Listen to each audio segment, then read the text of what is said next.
Welcome back to Games Revealed. I'm James and also Brink, and we are one community podcast, whatever we're talking about today. We are finally back, and we've been on hiatus for a little bit, but we are back. And I think this year things are going to be fun. We're going to have more guests, more Susie, more of other people that you might have seen. All the things. And so, we have a lot of good ideas for Games Revealed and everything. But today's topic is going to be top games of 2024 that we think. Now,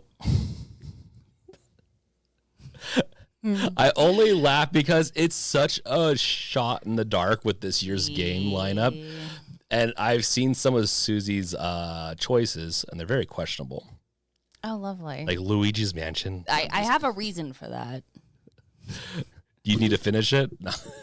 Well, I mean, yes, and I don't know what. I just knocked off this microphone, but I did something, and I'm just going to leave it alone now. It's falling apart. There we go. Okay, so, mic incident. Mic down. First up, I want to go into a game that's already released, and then we'll talk about a bunch of games that are about to be released, and some have already been released. Yeah, the problem of doing a list like this in February. Yeah, but does January really count? I don't think January counts. It's the Monday of the year. It's the Monday of the year. It takes a whole month to recover from holidays. Yeah. It's the hangover month. Yeah, you got to sober up in February, in January, that is. And so, okay, Palworld. This thing, I brushed it off. Cascoder, who's been on the podcast and will be on the podcast again, mentioned that it's going to be one of the hottest games this year.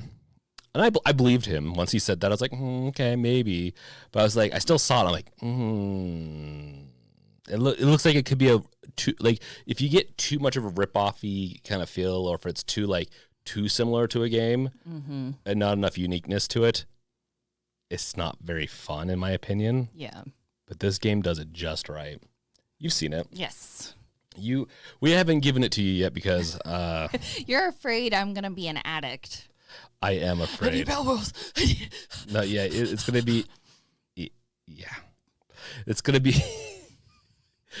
I'm going to come to bed and it's just lights flashing in her face with the Steam Deck, and then I'm going to wake up with lights flashing in her face. It's going to be not Harry Potter, but Hogwarts all over again, where you're like, I've captured all the pals. All the pals. All the pals. And I'm going to do it again in a new world. It's like, okay, Lord. It's only been 3 weeks. But that's fine. That's fine. No, and all seriousness, I've been just playing around with it. I think you want to try it out, but we're not in too much of a hurry, right? Nah. Yeah. I mean, it looks fun. Honestly, it looks like a lot of fun. I think I've said this before. The pals, the creatures in it. I'm not gonna lie. Visually, it bothers me just ever so much, just because I'm like, the world that you play in does not match the creatures that you're capturing. And it takes my brain a minute to oh yeah. I've played games more. It's probably, yeah. Dissociating. It's Pokemon. Essentially, if you've not seen Palworlds, it's like Pokemon, like that style of creature in a 3D world. And they're not 2D creatures. They're 3D creatures, obviously. In pretty much Legend of Zelda. Yeah. Just think of a less... or more Ark-like Legend of Zelda world, and that's how it is. And then you could, throw little guns in there, a little bit of just any type of Call of Duty, I guess, or something. I don't know. Yeah. Throw that in there, even though the guns are very. You can research and get the musket, then you get machine guns, you can get Gatling guns, you can arm your pals with guns, which that's that, and you can capture people, so enslavements and stuff like that. It's a controversial game, not really that controversial, but it's a controversial game. It's a fun game though. Yeah, so we can leave it at that. Susie will try it out in the future. Maybe we'll get her take on that, but for now, let's get your take on some of the games that you're looking forward to this year. I will get to mine, and mine is organized by a list of 3 lists because there's so many sequels coming out this year, and we'll get to that when we get to my That's list. definitely the pattern for this year that I've noticed a lot is games this year. There's a lot of remakes, a lot of remasters, and a lot of sequels. That's very much a theme, I feel like, of this year. And there's a lot of games that haven't been, like, they've been announced, and they're supposed to come out this year, but they don't have release dates yet. So it's kind of hard to pinpoint when a lot of these are going to come out too. Exactly. Beyond about maybe May of this year. So, and even then, I feel like it's honestly, it really is a shot in the dark. Like, I don't know how many games are coming out this year. People, like, these companies are becoming less and less reliable on, like, solidified release dates because they keep on pushing it out. I'm sure they got tired of it. So they're like, well, it's going to come out when it comes out. Yeah. It just makes it hard for us when we're trying to figure out lists of stuff coming out. Yeah. So some of mine are hopefuls. Mm-hmm. And I'm sure some of yours are, well, I think all yours are going to for sure come out this year. Some of mine are hopefuls. And then our bonus level this episode, which is if you're part of the YouTube memberships, or we're going to have another place where you can be a member too, you get the extra bonus level content with that. So without further ado, I guess, let's go into your list. Okay. I'm going to drink some coffee. Perfect. Get those jitters. So first one for me, now this isn't like a huge thing, but they are bringing Luigi's Mansion 2 and Luigi's Mansion Dark Moon to the Switch, which I'm really excited about because I played Luigi's Mansion 2 on the DS. Yep. And honestly, out of the entire like Mario like franchise, the Luigi's Mansions are my favorite. And so I'm excited to have this, available on the Switch and be able to play it on a bigger screen or, cast it or do it on the TV or however, because it's a great game. It is a game I have not finished, Luigi's Mansion 2. I got stuck on a time trial that I did over and over and over again. I gave up. So hopefully I can conquer it.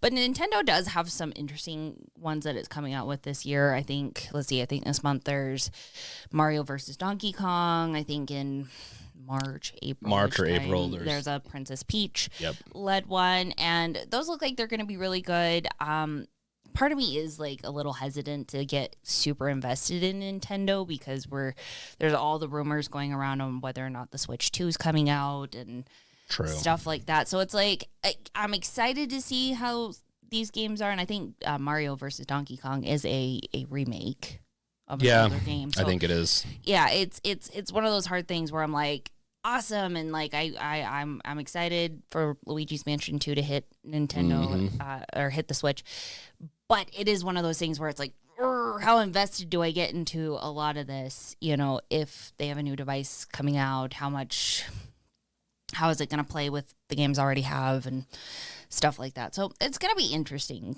for that. Yeah, it's definitely going to be interesting to see Nintendo. Why? Yeah, I agree. I'm kind of like burnt out on Nintendo games. There's a few that they could come out with that I'd be really excited for. Yeah. But Luigi's Mansion is one of my favorite franchises because like horror / or the it's not really horror, but got the little bit of a scary Halloween-esque feel of a game, and I really liked Luigi's Mansion, I believe 3 on the Switch. I really liked that. It was a really good game. That was a good game. It was a really good game. So 2 2's really good. 3 is better in my personal opinion. Yeah. I think it just takes the cake, but more is 2 better. Still good. Meaning getting this on the Switch, I think I think I'll try this one out too. Yeah. No, again, I want to replay it and conquer it. And conquer it. The next one on your list is so controversial. I know. I can't believe you put it on here. So the reason I put it on here is because if there was a game that I was looking forward to this year, this was it. It was Suicide Squad Kill the Justice League. It's the one I was excited for. Like, if I was going to buy a game, this was it. And it's because I loved the Injustice series. I'd never played the Arkham series, but I watched you play it, and that was fantastic. Arkham, the Batman, the Arkham, the Rocksteady Batman games are so good. Yeah, so I mean, and this is by Rocksteady, so it had the potential. So I was super excited about this. I love DC. Yeah. And it's just kind of turned out to be not quite a dumpster fire, but it's the whole thing of the having to take it down early, the not giving out the early access codes and stuff like that. Just the whole thing has just kind of been a mess. Yeah, I mean, honestly, the press has been trying to kill this since like a year and a half ago. Yeah, they tried a demo of it and they just were not impressed, and it's the middle of the ground kind of thing, right? Like, yeah, no, it's some people like it, some people don't. It's definitely, I think it's deserving of like a 60-70% out of 100 if you're going that route. Yeah. And that's what I've heard. Like, once you get kind of past, like, feels like there's a lot of people out there that are just giving it like relentless hate that's not really warranted. They're just doing it for, rage bait or whatever. And then you got the other side that's like, this is a 9.5 out of 10 game. It's amazing. And in reality, it's probably middle of the road. It's decent, but it's not like fantastic. Honestly, if you've listened to some of my past stuff, I was really excited for this game. I think a lot of other people's determination to kill this game killed my excitement a little bit for it. Yeah. But I am still pretty excited for it to try it out. Yeah. Even though it's already came out, I can try it now if I want. But honestly, this is going to be probably one of those $20 games I get. Yeah. So for me, this is going to be a game I get when they drop the price down to $10-$20, or I can play it for free on like Game Pass or something like that. I definitely think I think I'd have fun with it because I like the concept of it. I like Suicide Squad. I like the concept of that. Yeah. Kill the Justice League. I wish it wasn't in the Arkham universe because I really come to like that Batman, but spoiler, I mean Kill the Justice League is in the name. Like, you literally kill the Justice League. This is the one thing I will say that I'm kind of surprised that they did with the plot line. And maybe it's a pretty standard, like, it's in the comic series, like, canon type thing, because Injustice 2 dealt with this. Brainiac comes down, half the Justice League is like possessed, and now you've got to, take all the superheroes that aren't possessed by Brainiac or working with Brainiac or whatever, and, and fight off like Superman or something like that. I don't remember all of it, but it was something like that. Oh, you kill them. Yeah. Yeah, no, are you talking about the fighter game? This is the fighter game. So it's just interesting to see that same plot line sort of replicated in this game. Well, it comes from a lot of these get their story from the comics. So this is a comic. Yeah. And so, or a comic series, meaning like it branches off into the theoretical, like we're going to go off into this universe and see how it goes. So pretty interesting game. Yeah. Pretty interesting game. The next one is on your list, though, is one that I was not surprised to see. Or I was just surprised and not surprised, I guess.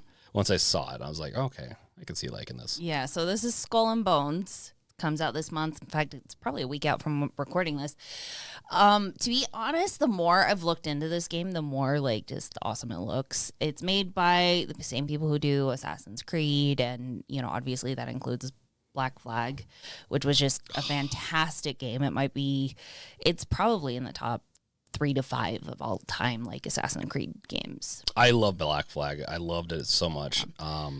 Yeah, and this one's not a sequel. Like, they've had to be really clear. Like, this is not a sequel to Black Flag. But no, it isn't, because it's a completely different company, right? I can't remember if it is or not. It's not Assassin's. So Assassin's Creed Black Flag is an Assassin's Creed game. Yeah. Skull and Bones is completely different. Yeah. Right. So. Yeah, but yeah. No, I mean, the concept of it sounds really cool. You can build up an armada. You can design your own ships. And with the popularity of sea shanties over the last few years, like, there's a lot for you. There's just so much. It just looks like it's gonna be an awesome game. I am very middle of the road on this one.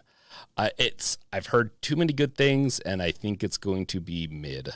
Is my opinion. That's the only thing I'm worried about. But if you want pirates, you're gonna get pirates, and I think people that like pirates are gonna like this game. Yeah, we'll see. There's like so much hype and so much controversy behind this now that I've heard that we'll see. I'm excited. I have other games that I'm excited for more than this one, but it's pretty interesting.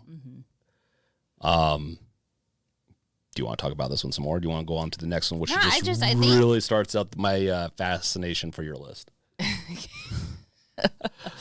Yeah, I know. I've got a mixed bag here. I don't know who you are after seeing this list. And the thing is, she did a list last year, and she played the games on her list. So I have I have no reason to doubt you're going to play these games. I'm just really shocked. Okay, to be fair, like, this is just such a weird year. I don't know if there was one game this year outside of like Suicide Squad that jumped immediately out at me and said, that's my game for this year. That's what I'm playing. I have a bunch of those. I just don't know if I have one that's going to be like game of the year. But we'll see. And I don't know if these are going to be game of the year. I don't know. They just look interesting to me. Like, there are concepts behind them that I think are fascinating, like an open world pirate game. Like, that seems fun and cool, and a little bit of a twist on a market that's super saturated with open world. Yeah. So, that's a cool concept to me. So this next one is Stalker 2: Heart of Chernobyl. Now, admittedly, I have not played the first one. So the first one's really hard. So it makes me really want to actually go back and play it. And I put this on my list for two reasons. One is that the Chernobyl HBO series is probably one of my it's so good favorite series. Like, it's weird to say that given the subject matter and how, just dark it is. But it's genuinely just a masterpiece of filming. And so I love that. And so I'm very fascinated with the Chernobyl story. So there's that. And also, like, I'm rooting for the team that built this game. They've been working on it for a while. They're very hardcore on everything. They are. And this company has had to move locations multiple times because of the Russian-Ukrainian war. Yeah. And I think they've finally settled in Prague for now. I wouldn't be surprised if they stayed in Prague. Yeah. And they just, a lot of people had to flee their homes. They had to, and I read an article where they were talking about how, for a lot of people, this game is it's their life's work. So Stalker 2 or not Stalker 2, but the first Stalker is from my understanding, very popular. A lot of people like it. Yeah, it's got it's one of those games that's got a cult following. Yes. Like it's popular and it's got good ratings, but like it's not like huge. It came out, I believe, around or between Half-Life 1 and Half-Life 2, or maybe it was around Half-Life 2's time. Yeah. But it came out and it's not nearly as popular as Half-Life 2, but the cult following is very dedicated to this, and they're still making mods to this day for Stalker 1, that is. Yeah. And I know a lot of people are worried. They're hoping that, a lot of it's going to, Stalker 2 is going to keep to the atmosphere and the feel of the first game. They've changed it a little bit. A lot of things I think are going to be similar, and then they've changed up a little bit of the atmosphere, is what I've heard from certain diehard fans. And so we'll see how it plays. I'm very hopeful for this. Honestly, I saw it. I'm like, this seems like they went a little bit more with a Half-Life color palette, so it's a little bit more yellowish in it. I know that sounds weird, but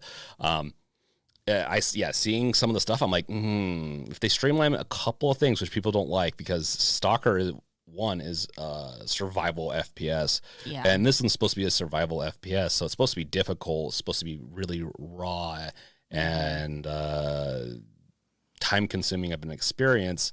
So I'm just curious about how they're going to go about this one when it comes out. If they're going to go a little bit more mainstream, where they make it just a little easier for the average player, or if they maybe treat both sides. I know games try to do that. Yeah. Honestly, this is in my top 5 most excited games for this year, probably. So I'm excited. Even if this is a game that I don't end up playing. Not saying that I will or won't. It's one I'm excited to see how it goes, its reception. I really want this team to do well, just given how much they've had to go through just to even produce it. And I hope people aren't going to be like, freaking pricks about it, But I could see some of the. Okay, so you get these really You get fandoms, and I've talked about fandoms multiple times, even on this podcast, being toxic, and Stalker is no exception. They have some pretty hardcore fans, and so you're going to get a small piece of the fandom just being super toxic against this game. But I think overall, this is going to be a big win for Stalker fans, and also it's going to bring a lot of new Stalker fans in. And I want to see what they've been making. Like, they've worked a decade on this, I believe, almost, if not already. They made a bunch of different Stalker 1 kind of, I think they have like 3 different main stories and then like some DLCs and stuff like that, or like expansions or something like that for Stalker 1. I'm curious, like I say Stalker 1, and then they have like Stalker, I can't remember the names of them, but they have like 2 other Stalker games that aren't Stalker 2. And so, it'll be interesting to see how this one goes. Yeah. I really do think I need to, and this is going to play into one of my tropes or later on, I need to beat Stalker 1 before I play Stalker 2. My Stalker 1 playthrough ended with a bug where I couldn't get past a certain area, so I just never finished it. I was like halfway through the game. So I was very sad. So that is a bummer. This next game on your list is so interesting. Your whole list is so interesting. Well, I'm glad I could surprise you. I wanted to see you play all these. This is what he gets when he makes me write notes. Yep, I get to learn things. I make notes and I learn things. So this is Alone in the Dark. Now, if I'm not mistaken, this is a remake, isn't it? It's a remake. Yeah. Yeah, it's Alone in the Dark remake. Yep. So here's the thing that I'm really intrigued with this game. One, I love the vibe. Like, if you're gonna it feels nostalgic on multiple different levels. One is it's 1920s mystery type stuff. It's a classic. It always lends to a good feel. Sometimes it can be a little cliche, but I feel like the way that it's done here, it looks fantastic. Secondly, watching the gameplay of it, the gameplay feels so nostalgic. Like, it feels like a game that came out when the original came out. Yeah. And that's, kind of like early Resident Evils, stuff like that. That's the vibe I'm getting from the game. Even though it looks great and everything else, it's just, that's the vibe. And, I mean, it's also got Jodie Comer and David Harbour, and I think that's going to be a really fun dynamic. And they kind of look like their characters, too, which is fun. I don't know. I love it when they do that. Remedy does that too with a lot of their characters. Like, they have voice actors and they make it look like the characters typically, the voice actors, that is. Yeah, I mean, I would love to see a movie of it now, like with those two, it'd be really fun. And so, I mean, I'm not like, I mean, I don't know, Dead Space, I think has changed my mind a little bit on more like horror-esque games. Well, that's a horror game. Yeah. For sure. And so Alone in the Dark is a horror game. Yeah. That's another reason I saw this on here. I'm like, I converted her over to horror. We're going to have to become a horror channel now. Oh, dear. Is that's what I'm playing more and more of these days. My life's become horror, so I just consume horror. No, I'm just kidding. No. It's your therapy. Honestly, I don't think I'd put this in my top 5, but I'm pretty excited for this game. I don't know why. It's one of those games where I'm like, it's probably going to come out and I'll probably like get pretty jazzed about it and then play it. But coming up to it, I'm not as excited, even though, and I've never beaten, but I've played a little bit of the Alone in the Dark, the original, and it was good. So I like the feel of, I'm getting more and more into the feel of these 1920s, 30s, 40s, and even 50s games. So I'm for it. I'm for this. I think like I said, I just like the whole thing just oozes nostalgia to me. Yeah. So those are games that I'm hyped to see, kind of come out and see how they do. Are they going to be Game of the Year? Probably not, but I think Stalker 2 could end up being Game of the Year. That one could be. There's not. I did see a date for maybe September as a release time, but I haven't seen that date anywhere else. So I'm assuming sometime in the fall. Yeah, we'll see for sure, because I don't know what this year's bringing. No. But I do know that it's bringing us some weird games and some interesting games and some just unknowns. And my list, so we're going to go over my list now. And I have a lot, so we're not going to go too hard into each one because some of them are just kind of like still a little unknown. To be fair, some of these games I would have put on my list. I just didn't put them on because I knew they were going to be on your list. Okay. So that's also why my list is a little all over the place, is because some of those games that we've talked about aren't on there. Yeah. You're going to talk about them. So take it away. This first list, it's going to be categorized by, this first list is, they look interesting. I have no clue if they're going to be successful or not. The second list is, I'm pretty sure I know how they're going to end up. And then the last list is, I need to beat the first one before I play this one, because there's a lot of sequels. Yeah. Banishers, Ghosts of New Eden is one that is probably the one I'm probably most excited for this year. It's a couple, and hint, warning, I guess, if you've seen the trailer. Spoiler warning. Pretty much, if you've seen the trailer, you know. The wife dies, so it's this husband and wife couple. The wife dies, and they I believe. So they're spirit hunters, anyways. Yeah. Like they like put souls to rest or whatever, and so she becomes a ghost, and now they're left with the dilemma of how do they handle like keeping her present while also like adhering to their oath or their mandate to put spirits to rest. Yeah, thank you. That was much better than I just know that she ghost, he not ghost. They go bash ghosts and I think otherworldly creatures, if I'm not mistaken. And I love that concept. I've never heard of anything quite like it. I'm sure there's a game or two that's kind of similar, but you know, she dead, he not. I'm curious about this game. Real awkward. There's possession. We're not going to get into that. Yeah. I'm not. All my games, I'm going to go, like, especially these ones, I'm not going to go very far into them because we don't know a whole lot more. Like, there's not a whole lot to the Banishers that we know about so far. Yeah, the thing, if I'm understanding the game enough, the trailers make it feel like you're going to have a choice on how, you play the game and what ending you might end up with potentially. I don't know. So I'm really hoping if that is the case, that you really do get a choice and it's not just like this half-assed, we're making it look like you have a choice, but the game's going to end the same no matter what you do. Okay. So again, that's just that was my impression off of the trailers that I've watched for it. So, but I do think it's a really fascinating concept. I haven't seen the newest trailer. I'm really good at keeping up on certain trailers and others I'm not. Yeah. Okay. Yeah. No, this is definitely going to be one that I'm pretty excited for, though. Even if it has a bad review, it has to have a pretty bad review for me not to play it when it first comes out. Same with this next one. Nightingale is one that I'm pretty excited for. I don't know if I'm going to be able to convince other people to play this with me, as it is a co-op game. It's a game that you can play with others or by yourself, and it's essentially the timeline, I think, splits around 1889. Is that when you know it? Yes. 1889. I was going to say in the 1800s sometime. So 1889 is when the timeline splits, and then essentially otherworldly things happen, and you can think of it as fantasy on this world with like that style, that Victorian style. Yeah, mixed into it. It's like a modern production of Midsummer Night's Dream, where they end up in the land of the Fae. Yeah, and they do it in the Victorian era. It's an interesting interpretation of Shakespeare.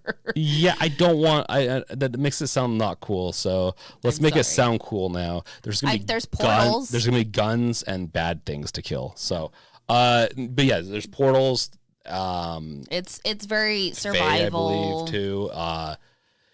Survival, build your base. Yeah. You get to do a lot of different things. It's different, and I like the concept of it. It doesn't mean it's going to be my game of the year, but it's very, very different. As long as it plays well, it's fun to build and go out and do the adventures. I'm for this. Yeah. Well, I mean, again, in a world where we have a gajillion base builders and survival games, like anything that brings something new and fresh to the concept is like, hey, let's check it out. 100%. And I'm going to move on to, because I have a big list, Star Wars Outlaws. Ooh, this was another one I was looking at. This is one that I'm really excited for. A lot of people that are big into the Jedi portion of Star Wars games are going to be disappointed. This one deviates from that, and you get to play as essentially an outlaw. You get to play as someone that's like Han Solo-esque, where they smugglers and all that. I like this concept. It's very story-driven, it looks like. It has a companion in it. It looks... Furry axolotl. Furry axolotl, exactly. You are also a female in this one, and it's... I'm all for it. I'm all for it. Like what I've seen in the trailer, it looks like it's going to be a fun ride.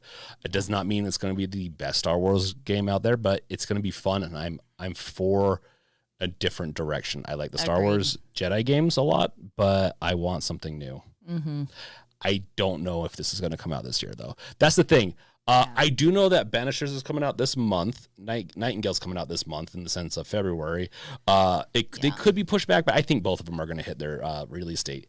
Almost everything else on my list is potentially could get pushed back into next year. Potentially. There's a couple on here that won't, but Star Wars Outlaws looks good. It's nice to, I'm glad we're kind of getting to a point where we're expanding outside of sort of the Skywalker arc or, just Jedis and Empire. Like, it's fun to kind of play in that world without having to focus on. Yeah, you got to remember, there's like hundreds of planets. There's just so much life in this world, and we focus on one little aspect, which is really cool and is the big driver to like how everything works in a lot of ways. But I want to go beyond that.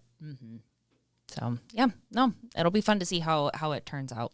Yeah, I know that it's a little controversial. Some people don't like it or like the concept of it. I'm interested in this.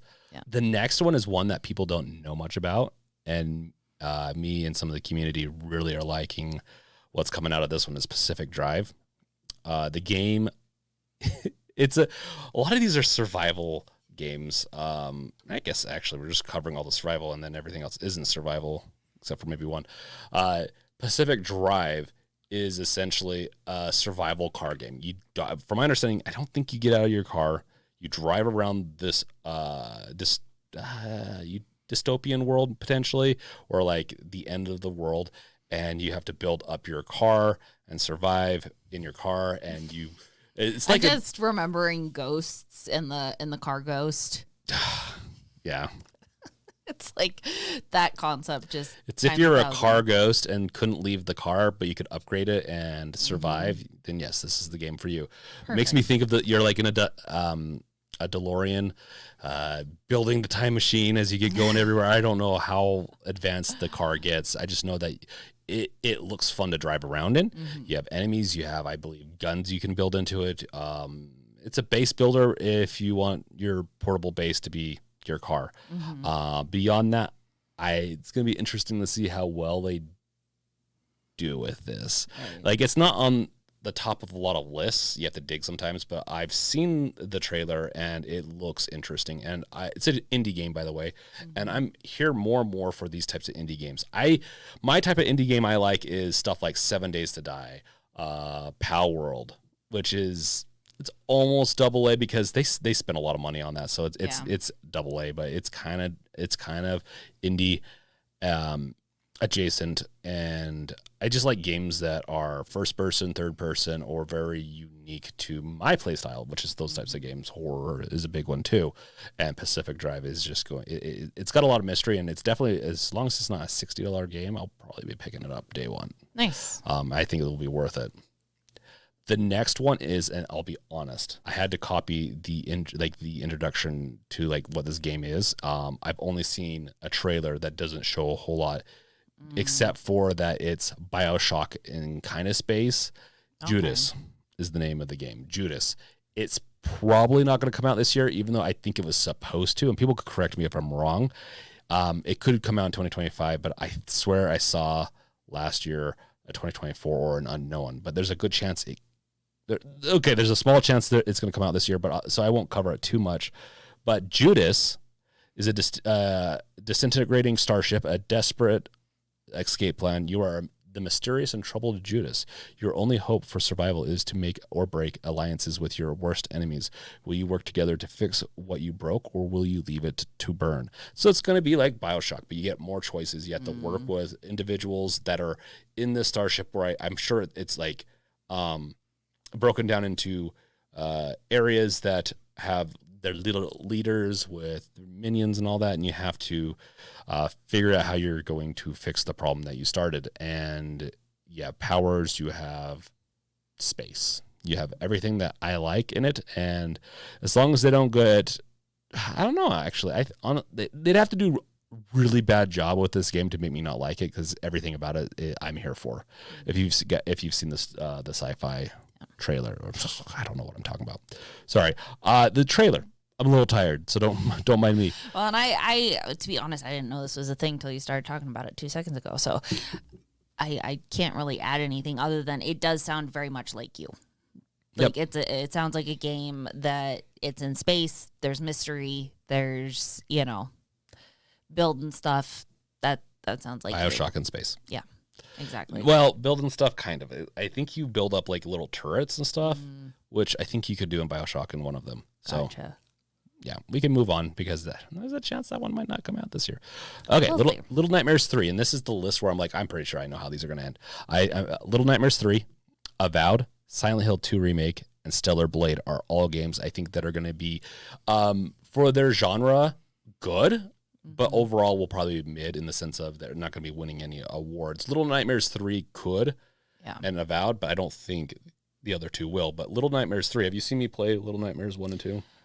I want to say yes. It's been a really long time, though.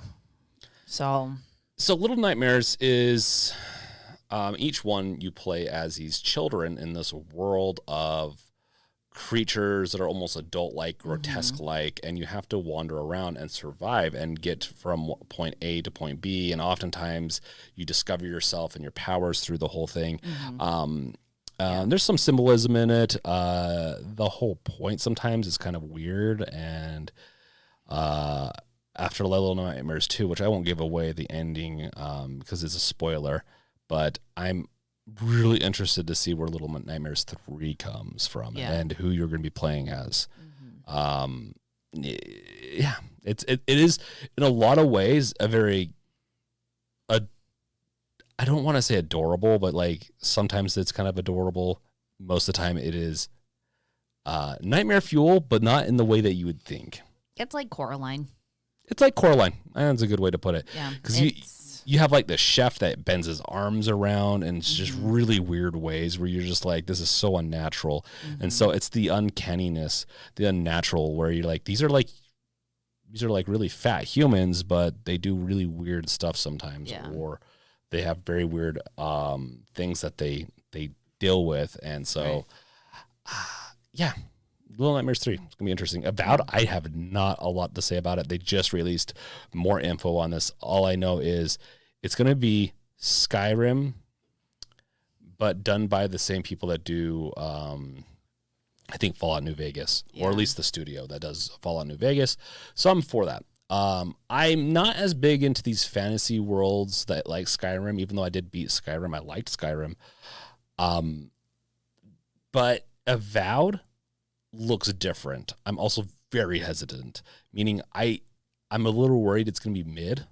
All the stuff I've been reading about, it seems like it's either going to be really interesting, like they're going to bring because I think they're trying to build their own little flavor of Skyrim, and that means you're going to get really good companions, a good story, and a world that's explorable, but I don't know how explorable. That's the thing on this, like how big of a world, and you probably don't know a whole lot about this game either. I've seen a little bit about it. I didn't when I was working on some notes the other night. I definitely saw a bunch of stuff on it. I know a lot of people are excited about it. I didn't have a chance to delve too deep into it though.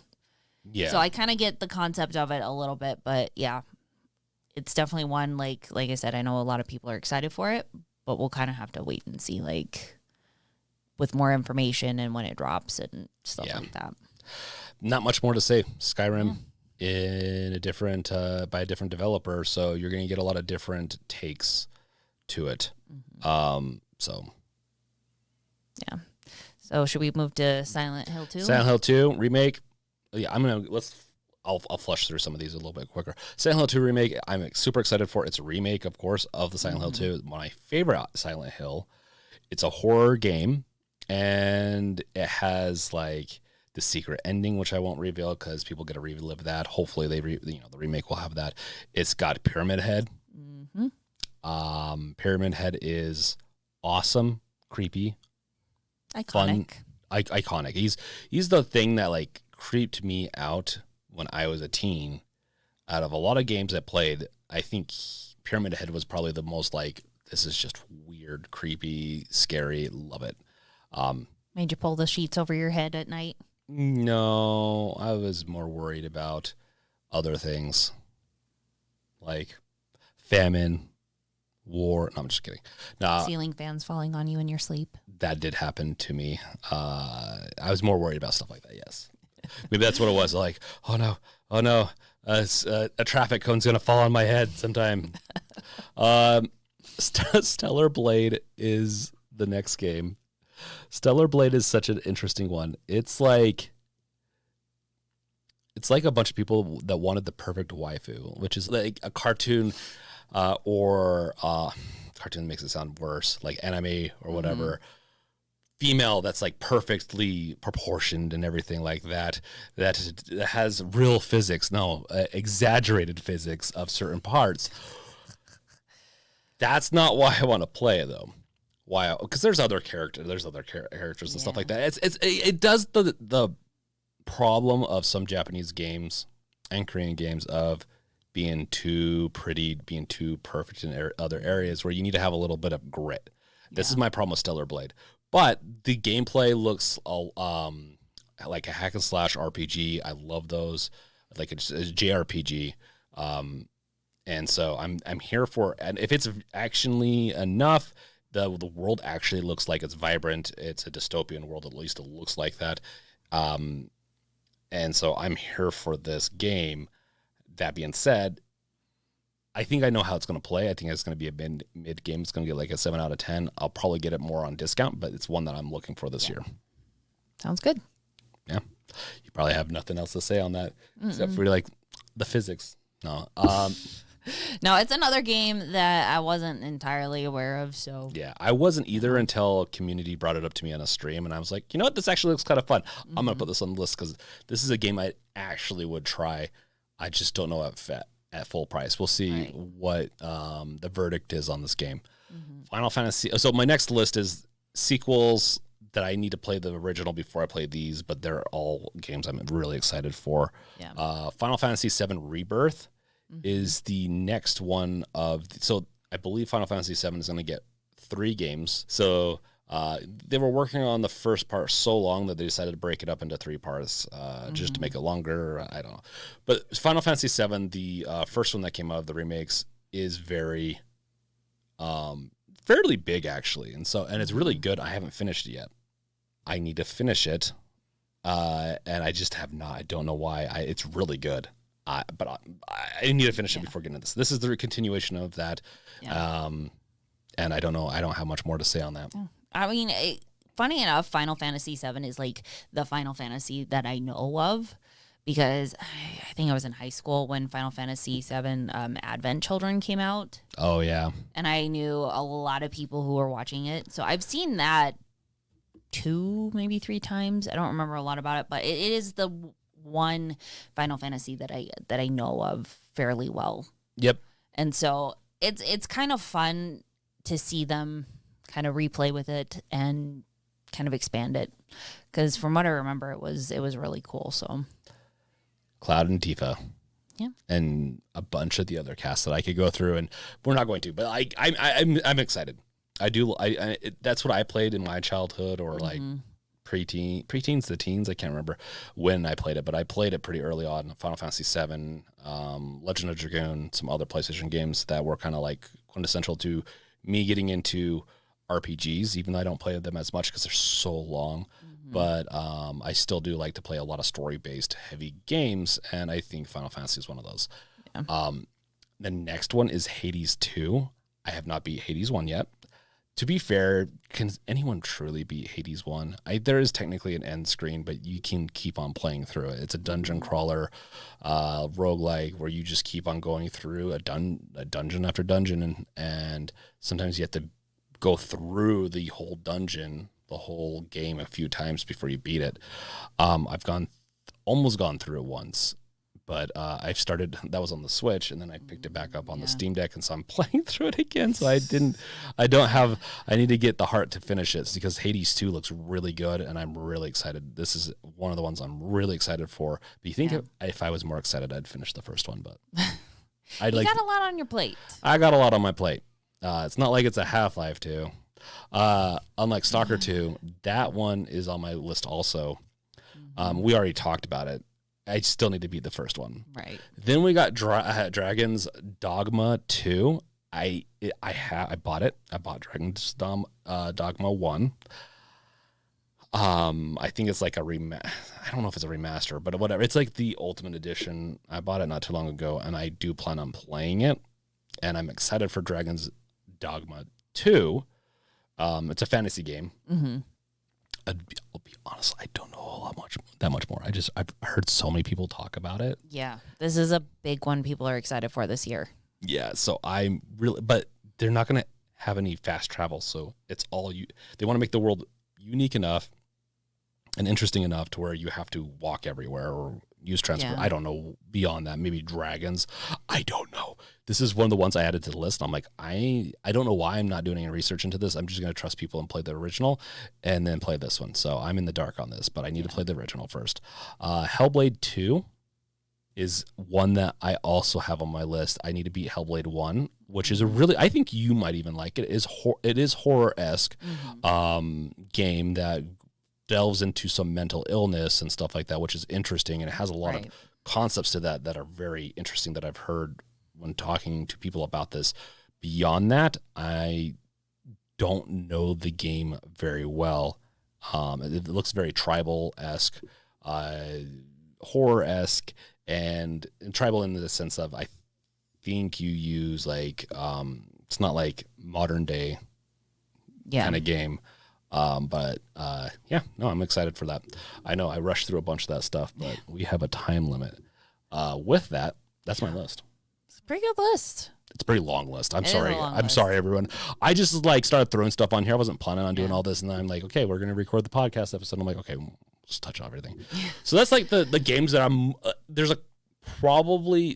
2 or 3 horror games that aren't on this list, but I couldn't find if they were actually come out this year, and I just couldn't find a good list on that. Again, this year is it's an interesting year, especially coming off of 2023, which was such a strong year. For gaming. Like this year, it's a lot of sequels, a lot of remakes, a lot of all that stuff. I mean, we've got the Tomb Raiders remasters coming out. Honestly, I thought it was of the newer, because I think the newer ones are really good. But the original, I played them and had fun, but I don't really have any desire to go back to triangle boobs. I think they've rounded them out. It's a very well-rounded game now. Yes, now it's a round. Put up chaw. I mean, that's the only reason I'm there for it. Make them triangle again, or I'm not playing it. There you go. But it's a lot of that. It's a lot of that, and then there's some interesting games coming out, 100%. But again, a lot of them are sequels and this will be a very interesting. This is a year where it could be either another really good year like 2023, and get something. Like, I think a lot of people that knew Baldur's Gate 3 was going to be a really good game. I'm not the biggest fan of Baldur's Gate 1 and 2. I'll be honest. Baldur's Gate 3 is not my type of game play, but I played a few hours of it so far. I need to finish the game. I really do like the story and the world. Like it's a good enough game where I'm just going to power through the gameplay and enjoy it. This year though, like I mentioned all my games, and I don't know which one's going to be the best one because Banishers has. The problem is though. Here's the thing, a little hint. Sometimes, if the best games will come out towards the end of the year. Yeah.